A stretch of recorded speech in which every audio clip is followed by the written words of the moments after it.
Charlie Kim, who's the CEO of a company called NextJump in New York City, a tech company, he makes the point that if you had hard times in your family, would you ever consider laying off one of your children? We would never do it. Then why do we consider laying off people inside our organization? Charlie implemented a policy of lifetime employment. If you get a job at NextJump, you cannot get fired for performance issues. In fact, if you have issues, they will coach you and they will give you support, just like we would with one of our children who happens to come home with a C from school.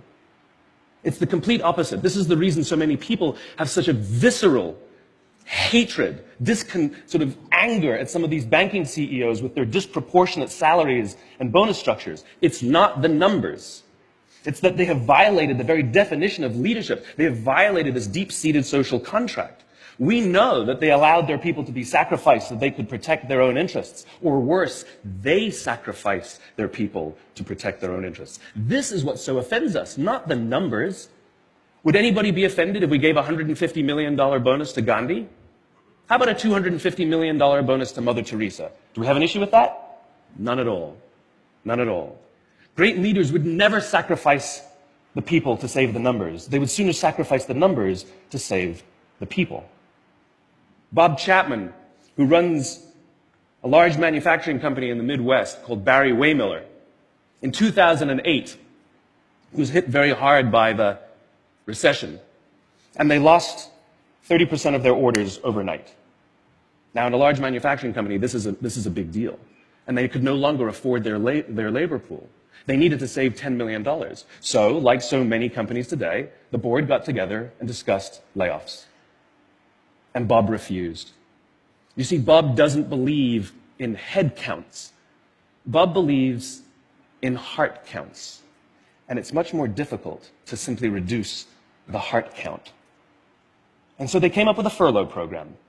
Every employee from secretary to CEO was required to take 4 weeks of unpaid vacation. They could take it any time they wanted, and they did not have to take it consecutively. But it was how Bob announced the program that mattered so much. He said, it's better that we should all suffer a little than any of us should have to suffer a lot. And morale went up. They saved $20 million.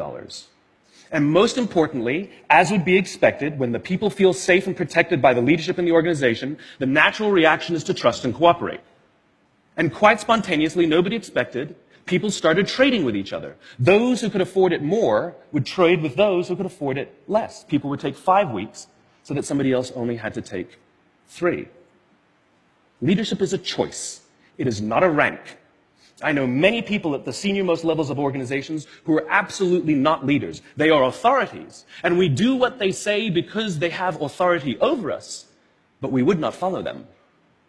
And I know many people who are at the bottoms of organizations who have no authority, and they are absolutely leaders. And this is because they have chosen to look after the person to the left of them, and they have chosen to look after the person to the right of them.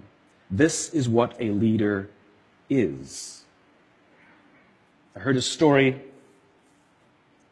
of some Marines who were out in theater, and as is the Marine custom, the officer ate last, and he let his men eat first.